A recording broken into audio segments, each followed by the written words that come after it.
উখড়া শঙ্করপুর মোড়ের কাছে তৃণমূলের তরফে একটি বস্ত্র বিতরণ অনুষ্ঠানের আয়োজন করা হয়। উখড়া গ্রাম পঞ্চায়েতের উপপ্রধান শরণ সাইগুলের নেতৃত্বে এই অনুষ্ঠান করা হয়। উপস্থিত ছিলেন সুজাতা বসু সরকার, রুম্পা চৌধুরী, পঞ্চায়েত সদস্য সুলভ দাস, উৎপলা চ্যাটার্জি প্রমুখ। অন্ডাল থেকে জিৎ মিশ্রা, রিপোর্ট নিউজে।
মমতা ব্যানার্জির অনুপ্রেরণায় এবং উনি যেভাবে মানুষের পাশে থেকে কাজ করেন এবং সবচেয়ে বড় জিনিস যেভাবে যারা সমাজে পিছিয়ে পড়া শ্রেণী আছে আর্থিকভাবে তাদের জন্য উনি যেসব চিন্তাধারার মাধ্যমে এতগুলি প্রকল্প উনি সাধারণ মানুষের জন্য আমাদেরকে দিয়েছেন এবং সেগুলো আমরা চেষ্টা করি যথাযথভাবে যাতে উপভোক্তারা সেই সুবিধাটা পায়।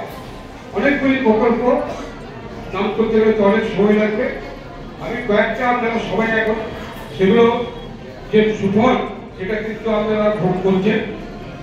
আপনাদের এমনিতে ধরুন স্বাস্থ্যসাথী, এটা একটা এই প্রোগ্রামটা গত কয়েক বছর ধরেই আমার এই প্রোগ্রামটা করে, এটা অন্য করার পরেই ওই পাঠ্যবই